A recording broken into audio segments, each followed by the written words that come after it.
afternoon everyone, and thanks for joining us today for today's webinar, which is on advocacy and the national approach to statutory advocacy. My name is Natalie Brumble and I'm going to talk you through today's webinar. I am the Development Manager for TGP Cymru, and part of my role is to help implement the national approach, or sometimes we call it NASA. Okay, so let's get started. So this is the webinar today, National Approach to Statutory Advocacy for Children and Young People. What does it mean, in particularly for local authorities, commissioners, and where does it link to your role? This webinar is made up of two parts mainly. Firstly, we're going to talk a little bit about advocacy and the role of the independent professional advocate and what that looks like. And then secondly, we're specifically going to look at the national approach to statutory advocacy, the principles and the history. Okay, so fingers crossed we're all in the right webinar. And this is what we're going to look at. We're going to look at the session in understanding the role of an advocate, the different types of advocacy, where this comes in, the history and where the national approaches come from, understanding the overall arching principles of the national approach and how they all link, and also how this might come into your role. And if there are any questions you have as we're going along, you can tweet them and then we can go into them at the end. Brilliant. Okay, firstly then, very important, what is advocacy? And I know some people might have a really good knowledge of advocacy already, but the reason we go into this is just to give some context of where this national approach has come from, why advocacy is so important. So advocacy is promoting the views, wishes and feelings to ensure they are taken into account and acted upon during the decision-making process that affects a child's life. So it is enshrined in the UN Convention of the Rights of the Child, and we'll go into this in more detail. Most importantly on this slide is that advocacy is not working from best interests. Advocacy is representing a young person's voice and being on their side. So most of the majority of the other professionals that are working with that young person will be working on assumed best interests, whereas advocacy works on solely representing the wishes and feelings of that young person. So the UNCRC, next month we'll bring along the 30th anniversary of the UNCRC, which is very exciting in our arena, and this is where advocacy is steeped from in Article 12, which says every child has the right to say what they think in all matters affecting them and have their views taken seriously. So the Convention on the Rights of the Child set out the rights that must be realised for children to develop their full potential, free from hunger and want, neglect and abuse. It reflects a new version of the child. Children are neither the property of their parents, they are human beings and the subject of their own rights. The Convention offers a vision of the child as an individual and as a member of the family and community, with rights and responsibilities appropriate to his or her age and stage of development. By recognising children's rights in this way, the Convention firmly sets the focus on the whole child. Now, when the UNC came about in, like say 30 years ago, there was 2 countries that didn't sign up to the UNCRC. I wonder if you know what they are. So there was 194 countries that signed up. The 2 that weren't, one being Somalia, which signed up in 2015, and the other one is America. I think it's far too early for Trump or Brexit, so we'll swiftly move on, I think, from that, but yeah. So advocacy is speaking up for children and young people. Most importantly, is empowering them to make sure that their rights are respected and their views and wishes are heard at all times. About representing their views, wishes and the needs of the child or young person to decision makers and help them navigate the system. And that is the most important note for me on this slide, about the part about navigating the system.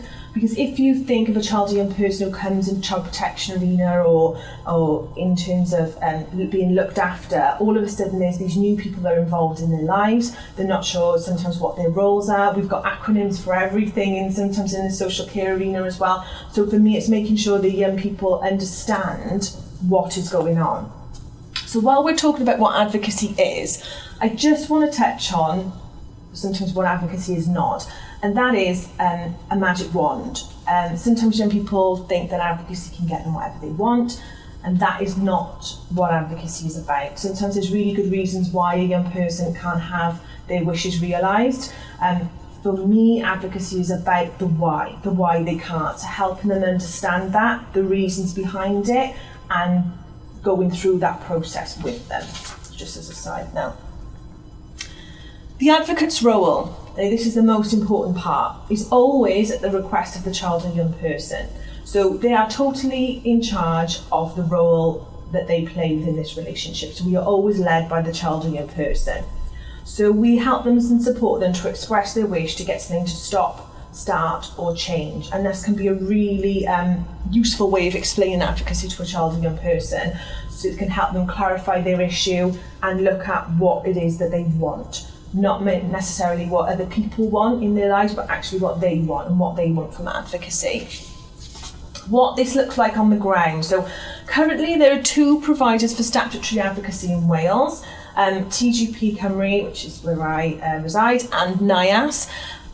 Contracts change quite a lot every 3 years at the moment, but at the moment this is what this looks like. So like I say, TGP, we've got the Welsh, and then we've got NIAS with Cadfan the Vale and Gwent.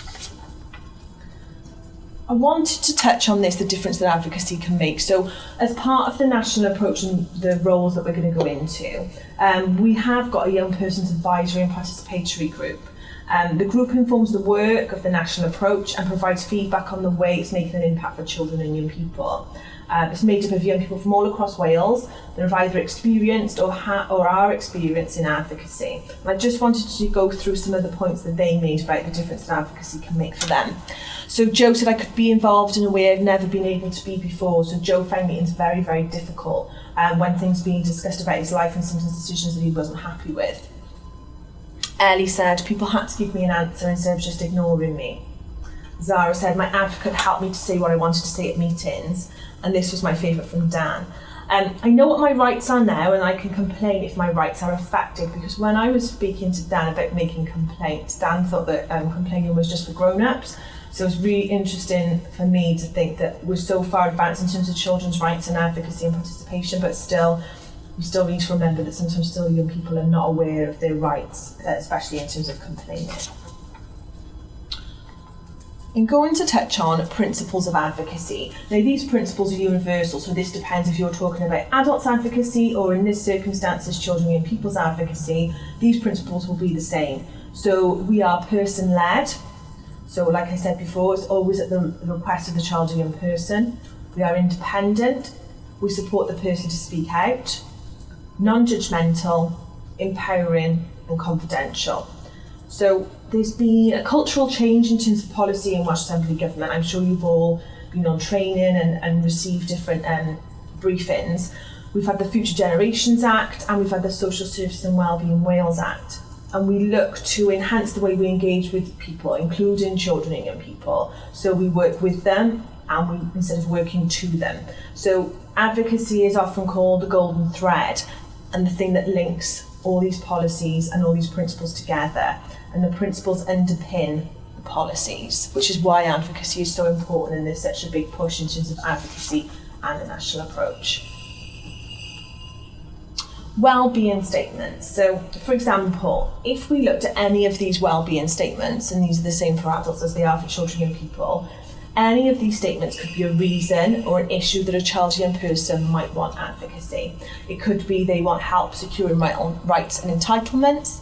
It could be they want to make a contribution to society or the suitability of their living accommodation.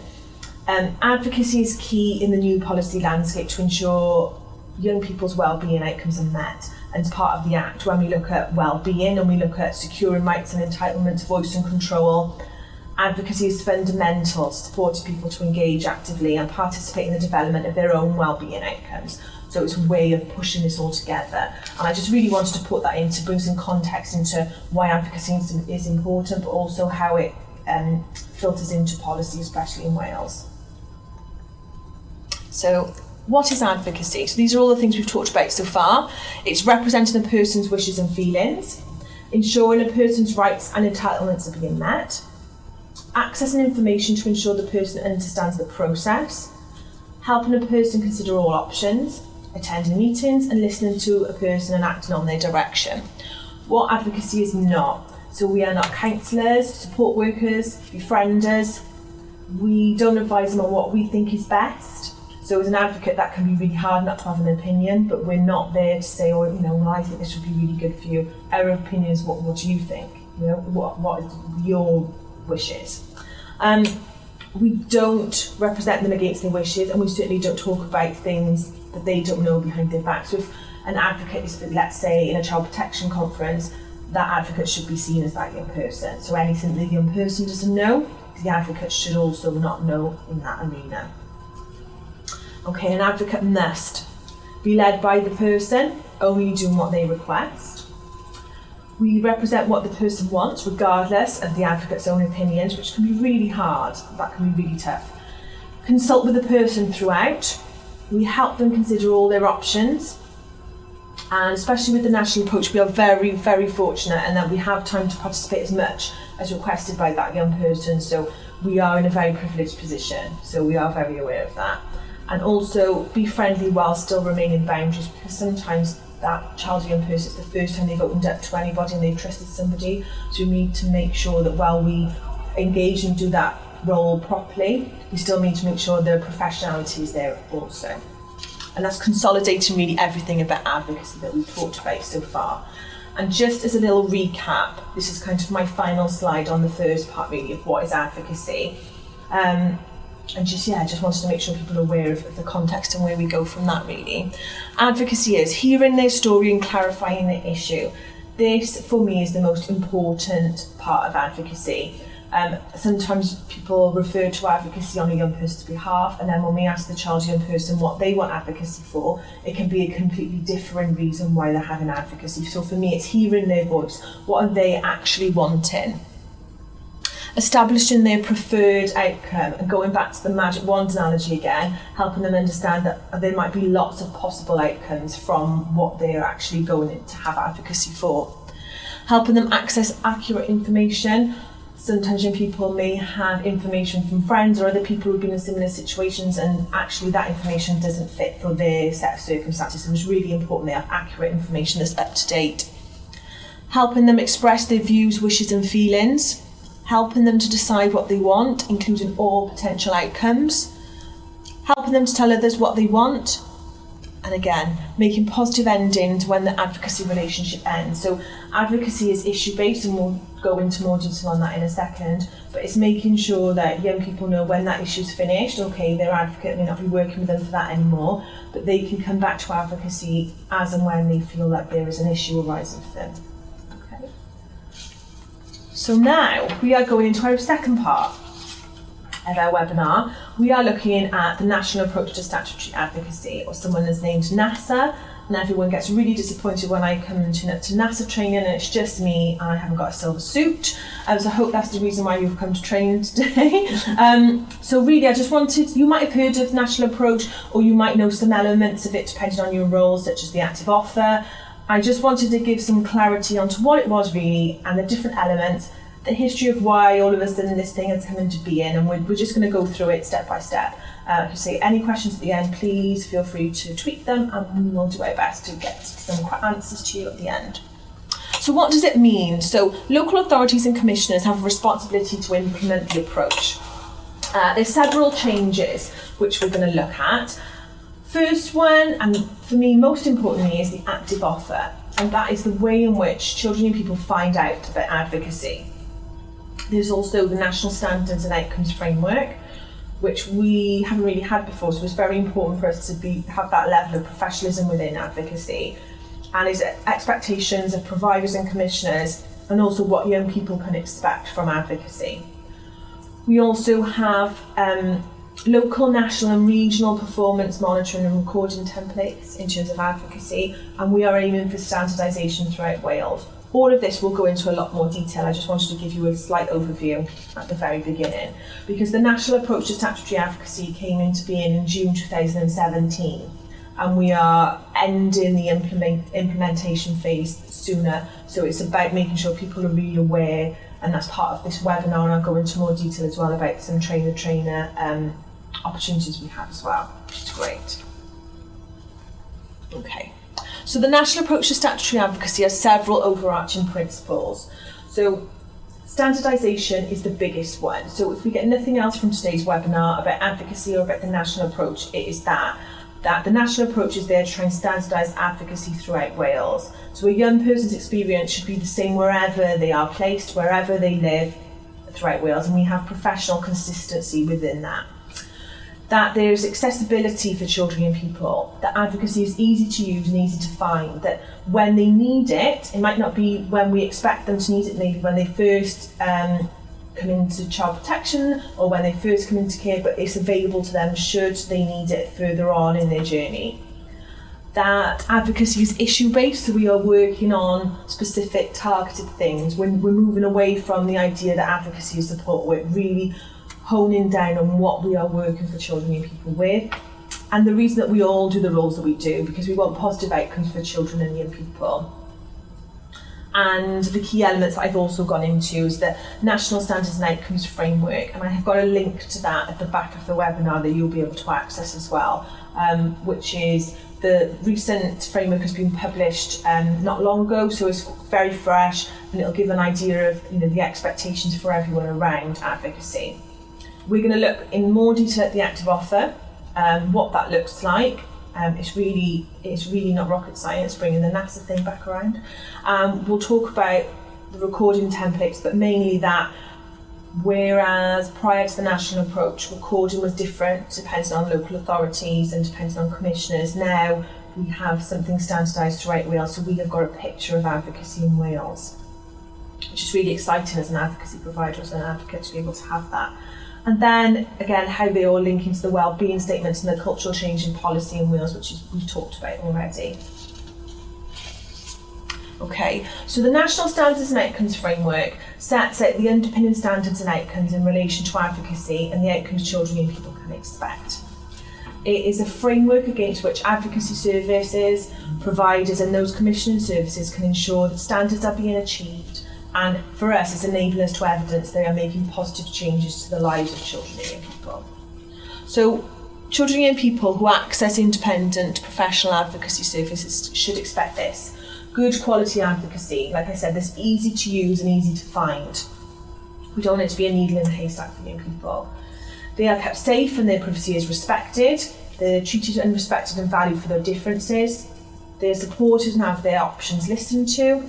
And also they can take part in the design, planning and rating of advocacy, whether that is at a project and local authority level or whether that is part of our national approach group, where they have some more say in the participatory elements of what advocacy looks like and the change it's making for children and young people. Okay, so why this national approach? Why is it coming to being?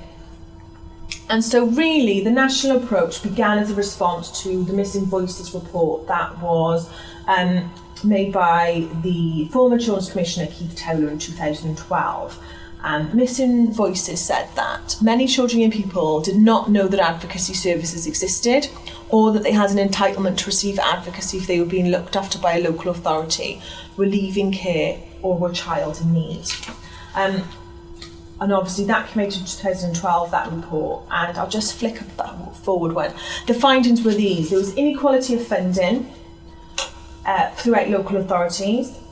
The reporting was different throughout, so we didn't have a standardised view of what advocacy looked like from one local authority to another. We couldn't measure it. The criteria for access to advocacy was different for every local authority. The major issue was that children and people did not know about their rights to advocacy, and the level of independence was sometimes different between local authority to a local authority. So they were the findings really of Missing Voices, and so as a result these are the kinds of the things that were put in place. Let me go back. So a strategic review in relation to independent professional statutory advocacy was undertaken on behalf of Welsh Government in 2014. There was a ministerial advisory group set up to see how they were going to tackle Missing Voices and how they were going to set about making results and tangible changes for young people. Welsh Government appointed an advocacy professional to lead on the development of NASA. Task and Finish group was set up and chaired by ADSS Cymru. The business case was taken to the Minister of Health and Social Services, and then, as I mentioned, in June 2017 the national approach was cited and started. And these are some of the changes that they've made from Missing Voices. So like I said, at the time, every local authority had to have a statutory advocacy provision. But prior to NASA, there was no guidelines of how to fund this, okay? Prior to NASA, we did not have a picture of what advocacy looked like in Wales, as every local authority and provider reported different advocacy statistics. Prior to National Approach, there was no definite route for young people of how they realised they had a right to advocacy and how to access it.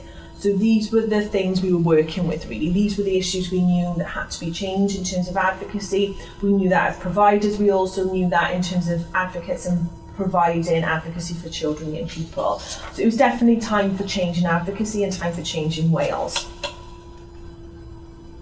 So these were some of the issues we're working on. I'm going to go into some more detail about how we came around making changes. So prior to National Approach, the criteria for independent professional advocacy was different throughout Wales. So if a child or young person had a social worker, prior to National Approach, there's no framework for criteria for access and advocacy. Every local authority was different. For example, one local authority might have universal advocacy, and one local authority might have criteria for child protection and youth offending. National Approach has introduced standardisation. So now any young person who has a social worker can access independent professional advocacy. That includes young people with a care and support plan. So prior to National Approach, criteria was very different. And then as of Missing Voices, and from the report into that and their findings, now since 2017, any child or young person who has a social worker can have an advocate, including care and support plan. Okay. Prior to the National Approach, we had a bit of an inconsistency and a bit of a postcode lottery, really, depending on where they lived. So it depended on where young people lived, would depend on if they could access advocacy or not. Like I say, now we have this standardisation throughout Wales, there isn't this issue anymore. Funding levels was a big issue, as cited in Missing Voices as well. There was a lack of funding mechanism, so each local authority decided their funding level for its advocacy services. The National Approach set out a range and level tool, which looked at good quality and independent services that are easily accessible and they demand funding to match this. The National Approach has developed a range and level tool which can accurately calculate the funding levels required per local authority. So the range and level tool is based on an advocacy hour, which looks and takes into consideration salaries management, geography, and eligible population of children and people who could access that service. It ensures that all services are sufficiently funded and accessible to children and people, and look on individual local authorities on what their needs are for their population. So the range and level tool will set aside local authorities' specific funding levels. In addition to the range and level tool, and in order to support the National Approach to Statutory Advocacy, Welsh Government also provided funding of $550,000 to support local authorities to deliver what's called the active offer, and we'll go into more detail in that. But fundamentally, it's how young people find out about advocacy, how it's promoted, how young people are told about it. Okay, moving on. Prior to the National Approach, there was no standardised training or qualifications required to be an advocate, so they would have internal training, but there was nothing set in a framework about what advocates should or should not training they should have. Prior to the National Approach, not all professional advocates or providers undertook issue-based advocacy, and the massive issue in Missing Voices as well was advocacy is often not known and not used. How it's explained to young people is sometimes by social workers or via a leaflet when they came into care. So from there, the changes that have been made from the National Approach are that all independent professional advocates now have to be working towards a level 3 qualification in advocacy, thus standardising and encouraging more professionalism in the field of advocacy. Advocacy is also now regulated in line with the new Regulation and Inspection for Social Care Act. Advocacy is now funded and matched with need. We're able to promote the service much more, not only to children and people, but professionals also. We are able to provide more in-depth trainings on advocacy and the national approach. We provide quarterly advocacy updates and briefings on outcomes and changes that are happening in this field. We are also in the process of making a film with our Young People Advisory and Participation Group, explaining advocacy by young people for young people, so it's a way of them explaining it even more in real simple terms. We are also developing an advocacy information app, so young people can find out about advocacy and most importantly where their local project is, so how they can physically go and access advocacy, how to get in contact and start using the service. So talking about using the service, I just wanted to touch on this really on practical terms.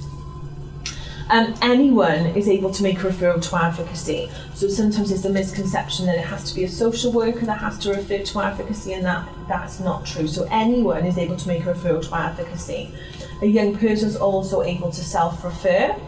The only difference is the child or young person must give their consent for that advocacy referral to be made. So again, back to the previous slide where a child or young person is in charge of the relationship with advocacy, so a young person has to give their consent. Once a referral has been made, a child or young person can expect to be contacted within 2 days and seen within 5 working days. So we are very much working on a timescale of making sure if young people come into advocacy, they're seen really quickly. And now we have the provision from the national approach and from the range and level to we're really able to have more advocates. So we've got more provision, more time available, and that service is available to those children and people when and if they need it. So we're just going to touch on young people's perspectives really. So again, some of these have come from service users, some of them have come from our group. And these were things that had happened before the national approach and how we can change this. So Callum said, I was having a hard time, had to leave my foster carer. My new carers lived quite a long way from my friends and family and didn't know if I could still have an advocate when I moved. Obviously with standardisation now, with the national approach, this is not an issue anymore. Ali said I had to be put on a waiting list before I could see an advocate. Again, with the new provision, the range and level tool, funding for advocacy, there isn't a waiting list for advocacy in terms of that won't happen anymore. Oshan said, I found it from a friend about advocacy and then I could have it. No adults told me about it. And Meg said, I didn't want advocacy when I first came into care, but I didn't know who to contact or where to go when I did want advocacy later on. And now that we've got this active offer, which I'm going to go into next, this shouldn't happen for Oshan or Meg either. It's about helping people find out about advocacy at the beginning, so when they want it and when they need to access it, maybe not right then, but in different later on parts of their lifetime and journey, they'll be able to access and know what advocacy is. So, moving on to that bit then. Active offer is the new element to statutory advocacy provision. Missing voices, again, reported that advocacy services were not known or used, and sometimes just having an advocacy services and having them available is not enough. We need to meet with children and young people and explain what these services are. Having an active offer meeting with children and young people ensures the young people know which services are available to them and what their rights and entitlements are. This includes an independent professional advocacy. So the active offer is not there just to promote independent professional advocacy. The active offer is there to help young people know who can support them throughout their journey, who those people are that they can go to, that can provide support, but also can do different roles to independent professional advocacy. So the active offer meeting involves a designated meeting between the child or young person and an advocate. This can happen before the initial LAC review and before the initial child protection conference. So I would say to anyone who does work in those arenas, the sooner you could get an advocate to meet for an active offer meeting with your children or young people, the better. The sooner we can do that, the better. The eligibility for this active offer is at the bottom here. A child or young person has to be entering the care system. The child or young person must be entering the child protection arena, and it can be the initial conference to take place. The young person again has to give consent for this meeting to take place. That's how advocacy works. And we will go into more detail next. So the active offer is the new element, but it's very, very simple. It just looks like this. The young person's social worker explains advocacy to them, and we would hope in the future maybe they'd be able to show them the film that our young people are making as well to explain it to them, and asked if they would like a meeting with an advocate for more information. The young person consents, the social worker refers to a project. There's lots more details on projects and providers at the back of this webinar. and the advocate then will complete the active offer meeting. And what would happen in this active offer meeting? What would it look like? So we work really hard with young people to look at what information they feel they really needed. Because a young person said to me, oh, it's great that I can have this advocacy thing, but why? Why can I have it? So I thought, okay, we really need to go back to basics. So we explain children's rights. Similarly, as we've touched on earlier, the UNCRC in Article 12, where advocacy comes from, why they have a right to have this advocate, to have their voice heard, why it's really important for them. We explain advocacy and different types of advocacy, which I'll touch on next, to help them see that advocates come in different forms. Although it might be my job as an independent professional advocate to support them in my role, there might be other people in their lives that they've got a better relationship with them.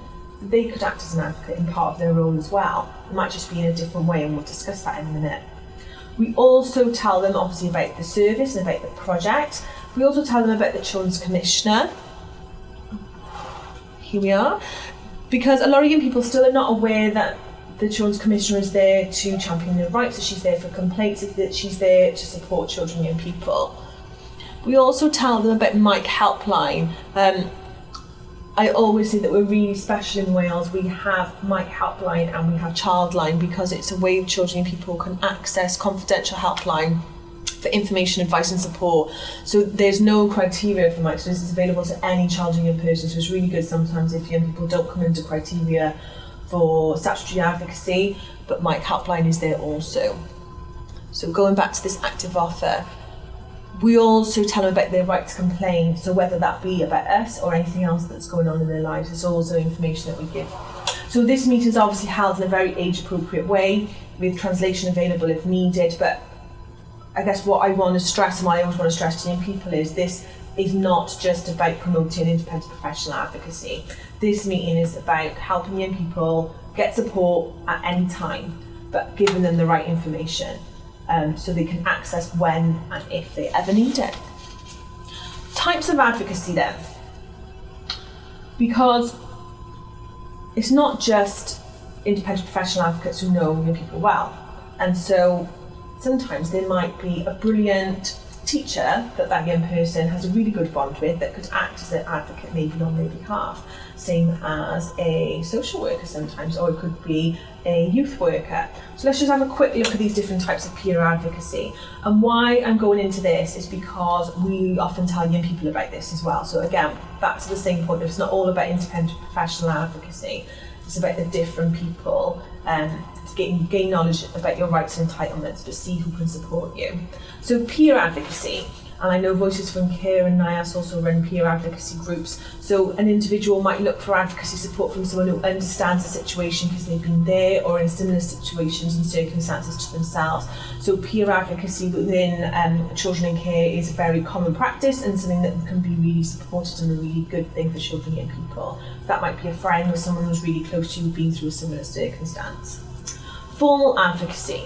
Some broader professional roles have an element of advocacy within them, so within the job you're doing. So like we talked about, like a social worker could be a formal advocate, a police officer sometimes, whether it be a teacher or a youth worker. Although their roles are not independent professional advocates, their roles still have an element of advocacy in it. That could still be someone that young person feels they have a really good bond with and is able to articulate their wishes to in a different way that they might be able to with an independent professional advocate. We've also got informal advocacy. This is where they've got a really good relationship with that person. So that could be someone in their family or parents, carers, cousins, someone who's got a really good idea on them as a person and have been through their lives and their situations with them. It's not to say any of these types of advocacy are better than others. It's just to say that there are lots of different ways young people can have people to support them and have different people in their lives at different times. And it's just to inform you, really, and to inform young people about who can support them. Okay.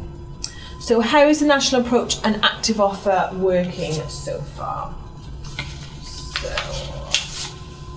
it was a staggered start. So the official start date, like I mentioned, was June 2017. and the last contract was awarded in April 2019. So we are still, as I said, in the implementation stage, and we are getting to the point where it is moving progress. So Welsh Government National Approach Statutory Advocacy Implementation Task and Finish Group, whew, that was a mouthful, was set up in February 2018 to monitor and review the implementation progress. So actually what is happening, how is that looking, what changes need to be made, because we're tweaking, we've got a great idea on the ground of what this looks like, and it's just helping this come into fruition in the best way that we can. As I mentioned before, we've got this national reporting template. It's being refined so we can collect statistics for future planning. And within Wales now we have 2 years of statistics on advocacy, and we are one of the only countries in Europe to have these statistics on advocacy. So actually in Wales we are ahead of the game in terms of this. So it's really exciting to have this and have this reporting template, because we were able to see what this looks like in Wales. There's been a lot of discussion, and the definition has finally been agreed on active offer. So as we just talked about, the young people who can access advocacy and when, and the active offer, that has now all been agreed. And also training and awareness raising sessions such as this one, such as things that are going on in local authorities across Wales, are all available free within this implementation period, to be able to get people to know not only about the national approach but about advocacy and how it can work in your area as well. Outcomes and impacts of advocacy. This is the difference that we feel that advocacy can make for children and young people. So we think that from advocacy, young people have much more of an understanding of their rights and entitlements and how to get help, and they know what's in their care plan. We feel that advocacy helps them have the opportunity to express wishes and feelings and to be part of discussions that influence changes in their life. We feel that advocacy can help them understand what is happening and how to influence decisions, feel more confident and be able to express their feelings and be more engaged with the people who care for them. When we're talking about outcomes and impacts, sometimes it's very hard to measure these soft outcomes that we talk about feeling more confident and able to express their feelings, feeling more engaged with the things that are going around in their life, but there's no doubt that actually happens. And the reason that we are all doing the roles that we do, and the reason that we are part of this webinar today, is because we want stability for children and people. We want positive changes for their lives, positive contact arrangements, positive education abilities for them. So that is what we believe outcomes and impacts for advocacy so far. So we are very nearly ending the end of this very whistle-stop tour advocacy national approach webinar. And I'm going to go into some more bits of information just about how you can take more things forward if you should want to. But I hope you feel like you've understood the role of an advocate, and we touched on the different types of advocacy and how you could be an advocate maybe in your role sometimes for the people that you support. We've had a look at the history where the national approach has come from, so I hope you understand why this is coming to be and why we're talking about this at the moment. The overarching principles of the national approach and they link, and possibly the implications for your area of responsibility also. I mentioned earlier, TGP Cymru are offering trainer sessions on the national approach and statutory advocacy. So similarly to this webinar, but more, there's more activities, more skills-based, more of a training session. Participants will then be able to disseminate their knowledge back to their colleagues and to their workplace. And trainer sessions are being held in both North and South Wales. If you do want to register and for the dates, please, that's my email at the bottom, please give me an email and I can send the registration forms out and all the dates that are available to you. It would be really worthwhile as the implementation phases out to be able to take that knowledge back to your area. I like to end on this slide because I think it's really important and it takes us back to why we're here in the first place. So Dr. Seuss from Horton Hears a Who, a person is a person no matter how small. And Article 12, which says every child has the right to say what they think in all matters affecting them and have their views taken seriously. That email on the top is mine for ongoing support or any information you require. If you want to have any more questions that are not being tweeted in today, we can certainly answer those to you. I put on the end, we have got a question? Fabulous. I just got this one slide and we'll go on to the question. Wonderful. So I've just put on here some other contacts and information. So we've got TGP Cymru at the top, NIAS, Meic Helpline, and there's a link there to the National Standards and Outcomes Framework that I talked about throughout this session really. So if anyone needs more information on that, please get in contact. Okay, we have a question. Yeah, so the question is, how will the national approach link with current discussions about providing advocacy to parents and carers who become involved with statutory children's services?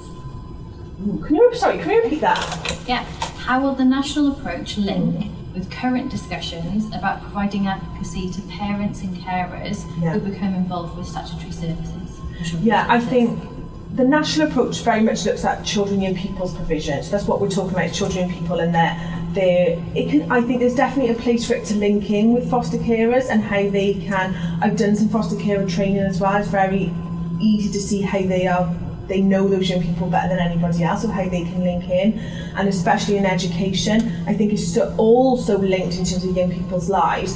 There's definitely a way that it will link into that. I think at the moment, national approach specifically looks at targeting the response to missing voices and making sure that those are upheld and that things are put forward in a better way. But there's definitely room to link it to those discussions in terms of providing a better level of statutory advocacy for children and young people, and link it into the different people that support those children and people also. Yeah. I hope that answers your question, but if that didn't, please do email me and we can have more of a discussion about that one. We can always put that as well. Is there anything else? No, that's the only one. That's the only one. Thank you very much for sticking with the webinar. I really appreciate it. I am aware there's a real short snippet of advocacy and national approach, but if I can be of any more help at all, please do contact me. Whether that's train the trainer or for more information at all, please do feel free to get in touch. Thank you so very much.